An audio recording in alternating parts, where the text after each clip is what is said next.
저 탈모 있는데 피부과 가야 되나요? 피코초 레이저는 토닝 레이저 기계를 깜짝 놀랐어요. 코로나 백신을 맞았거든요. 네. 유사포진이 생길 수 있다. 안녕하세요. 파소 회장이자 정신건강의학과 전문의 이일준입니다. 네, 피부과 전문의 안재준입니다. 찾아봤어요. 사람들이 뭘 관심 있어 네. 하나. 저 탈모 있는데 이거 피부과 가야 되나요? 그 요청을 딱 받으면 두 가지를 생각합니다. 흔한 경우라면 임신 출산을 겪고 나서 이제 머리가 빠지시는 이제 어머니들 흔합니다. 급격한 다이어트나 아니면 타이적으로 내가 업무를 너무 이제 심하게 일을 하면서 식사를 잘 못하고 컨디션이 망가질 때도 탈모가 올 수 있거든요. 그럴 때는 휴지기 탈모라고 하는데 그 두 가지를 구분해서 설명을 드리고요. 휴지기 탈모라 함은 특정 이벤트와 연결이 된 상황이라면 이제 그거를 해결을 하면서 치료를 해드리면은 6개월 안에는 보통 회복이 되시고요. 여성형 탈모, 남성형 탈모, 흔히 대머리라고 하는 이제 그런 식의 탈모라면 상황에 맞게 약물 치료로서 원하시는 효과나 정도에 따라서 치료를 권해드리기도 하고, 이런 경우가 있어요. 머리카락이 빠질 때 잃어버리기 전에 처음에 가서 치료를 해야 된다. 그래야 더 치료가 잘 된다. 겁을 먹고 오시는 경우들이 있는데 탈모 진단에도 넣기 어려울 정도로 경미한 상태인데 치료가 필요 없습니다 라고 설명을 드리면 굉장히 뻥쪄 하시는 경우들이 많아요. 그러면 이제 제가 열심히 설명을 해서 안심을 시켜드려야 되는 이제 그런 상황들이 있습니다. 나 탈모가 생기네 라고 하시면 피부과 전문의에게 이게 어떤 종류의 탈모고 어떤 상황과 연결된 건지 한번 검사를, 진료를 받아보시는 걸 권해드립니다. 탈모 전문 피부과가 또 따로 있나요? 보통은 모발 이식 수술을 주로 하는 병원들이 그런 카테고리에 들어가게 되는데요. 아무래도 수술 자체에 인력이 많이 필요하다 보니까 경영상의 문제로 구분을 짓기도 하죠. 근데 그거는 병원 상황에 맞춰서 이제 달라질 수 있는 거기 때문에 그거는 충분한 상담 후에 결정을 하시면 좋을 것 같습니다.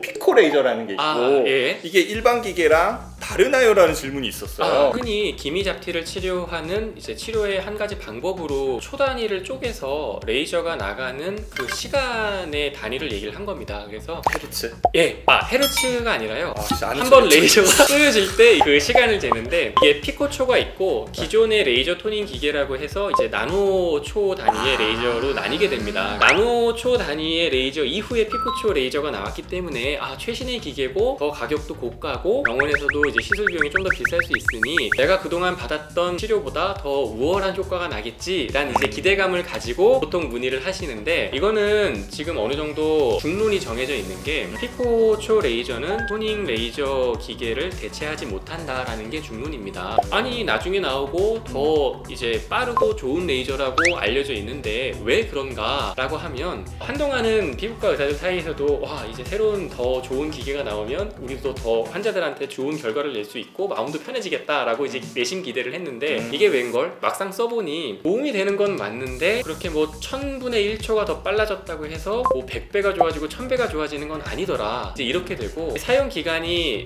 점점 길어짐에 따라서 그래도 일반적인 나노초 단위의 레이저 토닝 기계가 많은 부분을 커버하는구나 라는 걸 이제 알게 됐기 때문에, 혹시나 피코초 레이저 치료를 받지 못하신다 하더라도 혹은 예전 기계로만 치료를 받았다고 해서 효과를 내가 못 봤다거나 손해를 봤다고 생각하실 필요는 전혀 없습니다. 근데 이렇게 얘기를 하면 그럼 그 기계 왜 만들었나 이렇게 생각할 수 있잖아요. 분명 피코초 레이저가 도움이 되는 색깔의 상황과 단계가 있습니다. 보통은 그 두 가지 레이저를 병행해서 사용을 하게 되는데요. 개인이 주관적으로 느낄 수 있는, 내가 거울을 봤을 때 혹은 남들이 봤을 때 얼굴 좋아졌다, 이런 큰 틀에서는 기본적인 나노초 레이저가 필수 장비가 되겠고, 피코초 레이저를 활용하면 거기서 좀 모자란 혹은 조금 더 빠른 효과를 낼 수 있는 부분들을 커버할 수 있기 때문에, 물론 둘 중에 하나만 있어도 어느 정도 효과는 다 낼 수 있습니다만 두 가지 레이저가 다 있다면 보통은 그거를 다 활용하는 편이긴 합니다. 최신이 더 좋다 얘기를 네. 많이 하잖아요. 그렇죠. 의학, 의료는 무조건 최신이 좋다라는 게 좀 잘못될 수 있다라는 생각이 들거든요. 의학이라는 건 되게 내 몸에 손을 대는 중요한 거고, 그렇다면 데이터가 쌓이고, 사실 최신이라는 건 그만큼 데이터가 안 쌓인 거잖아요. 그래서 최신이 무조건 좋다라는 생각보다는 오래된 거일수록 그만큼 안정성이 입증이 됐다라는 쪽으로 좀 받아들여 주신다면 진짜 내 몸이잖아요. 그게 더 중요한 부분이 아닌가.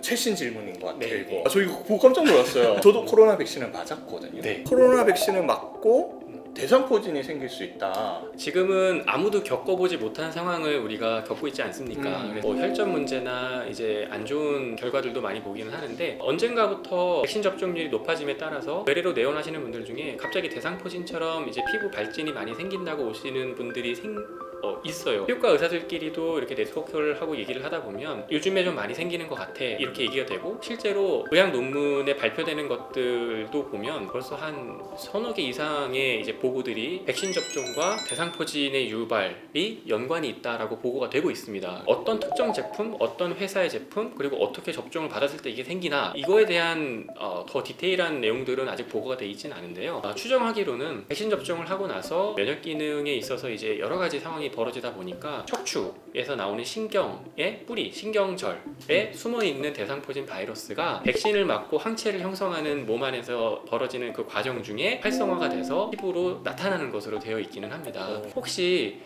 코로나 예방접종을 맞고 피부에 못 보던 발진이 생기면서 아프거나 가렵거나 하는 증상이 생기신다면 걱정하지 마시고 피부과로 내원하시면 백신을 맞고 생긴 대상포진은 뭔가 다른가, 더 위험한가, 어떻게 치료가 달라지는가, 달라지는 건 전혀 없습니다. 동일하게 대상포진 치료를 받듯이 약물 치료를 받으시면 쉽게 해결이 되고 있습니다. 의대 다닐 때 이제 네. 기회 감염이라고 하잖아요. 네. 사실 대상포진이 이제 기회 감염. 아니에요? 보통 그래야 되는데 생애 어느 시점에 나도 모르는 사이에 이제 바이러스가 침투를 해 있다가 있다가. 몸이 컨디션이 많이 떨어지는 특정 상황에서 좀 더 잘 유발이 되는 그걸 이제 기회 감염이라고 하는 거잖아요. 기회 자, 이제 둘 중에 하나는 큰일 났다. 이거 안 둘 중에 되는데. 하나는 큰일 났다. 자, 기회 감염 한번 쳐보겠습니다. 네. 저- 이거 안 되는데. 살려주세요. 내가 큰일 났네. 예, 죄송합니다. 제가 몰랐네요. 예! 이걸 기회 감염이라고 아, 합니다. 네. 어쨌든 이제 우리 몸에 있는 항체를 군대라고 볼 수 있잖아요. 우리가 백신을 맞으면 그 백신 맞았으니까 코로나 싸워야 돼. 싸워 이렇게 보냈는데 여기는 없는 거야. 빈집이 되는 거죠. 빈집이 네, 되니까 네, 빡 생긴 거 그럴 그런 수 거 있겠네요. 아닌가라는. 네, 네. 뭐 이거는 뭐 논문으로 증명된 것도 아니고 그냥 저의 비유일 뿐이니까 이 사실로 받아들이시는 마시고요. 저는 이번 촬영이 되게 뿌듯하고 망조스러운 말씀을 드리면서 저 영상 보시고 네. 도움 되셨다면 구독, 좋아요. 알람 설정까지 부탁드리겠습니다. 네.